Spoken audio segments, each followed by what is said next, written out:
Hey everyone, this is Robert Mack with Irvine Real Estate Link, your link to the information that you need to make the right decisions. So, if you've been following my blog posts, my YouTube videos, you know that I'm huge on how to set expectations, because we all know when you have a certain expectation for something and it doesn't work out that way, it can be very frustrating. And so I love to sit down with my clients and set up realistic expectations.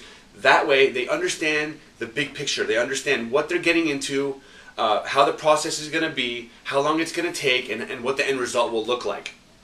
A couple weeks ago I spoke about buyer expectations, and today I want to focus on seller expectations. So really, when I meet with the seller for the first time, I'm going to ask all the questions that I need to know to help them achieve their goals and get from point A to point B, but I also want to set up a realistic timeline, somewhat of a visual communication with them so they understand, okay, from this point on to achieve what we want to achieve, here's how long it'll take. So I'm going to kind of reiterate what setting expectations does, and I made a note here, and it's great notes. And so basically,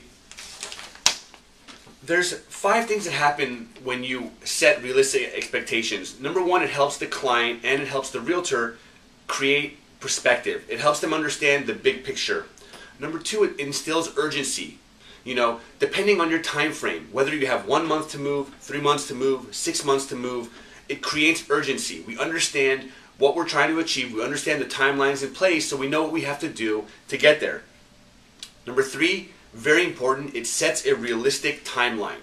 You know, a lot of times an agent can go in there and say, well, if you want to move in a month, let's list your property and blah, blah, blah, but they don't really know what's going on. They don't know all the different steps that have to be completed to get there. So it's going to set a realistic timeline. Number 4, it's going to mitigate any fear. If you understand and you know that, hey, it's going to take me 4 months to achieve my goals, then when it happens in 3.5 months, there's no problem. Whereas if you think it's going to take a month or 2 and it takes 3 or 4, that's when fear kicks in. So having a realistic timeline is going to help you mitigate any future fear. And number 5, it helps create visual communication. Many people, especially home sellers and home buyers, are very visual.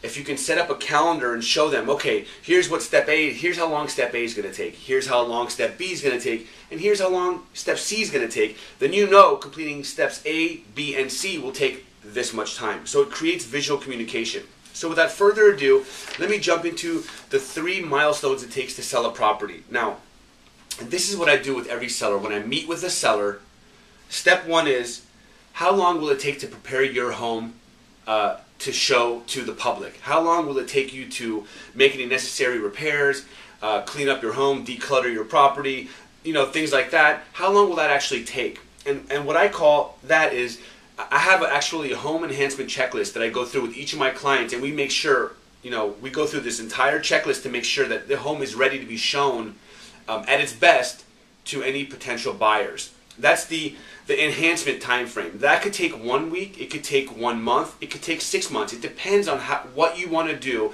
and what we decide together as a team are necessary to help show your home at its best, to help get top dollar. We want buyers to look at your property and say, wow, I'm offering full price on this because it really is worth it. It shows well. So that step, it just depends for each different seller. Whether your home needs a lot of work, whether it needs no work, we're going to take that into consideration. So that's number 1, is how much time will it take for your home to be ready to be put on the market? Number 2, what is the average days in the market? How long does it take for homes in your area to sell on average? Now obviously at the MAC team we're trying to beat the averages, but on average, you know, in Irvine it could take anywhere from 80 to 100 days to sell a property. And that's based off the MLS average. Now, depending on your price range, your community, the demand in your community, all that stuff, it may be a little bit lower, maybe a little bit higher. But that's step number 2. What is the average days in the market? You want to take that into consideration. And number 3, how long of an escrow period are you going to need? Are you going to go for a 30-day escrow? Are we going to look for a cash buyer and have maybe a 20-day escrow? Are we looking for FHA buyers? We may need a 45-day escrow. We want to take these into consideration. Now, what I like to do is I like to plan for the worst-case scenario. Maybe it takes 3 weeks to get your home ready to sell. Maybe it'll take 3 months to find the right buyer. And maybe we'll look for a 45-day escrow. We all plot that down on a calendar right here. We have a calendar that shows us, you know, if we're listing it today, here's when it'll sell. Here's when you can actually plan to realistically be out of your home.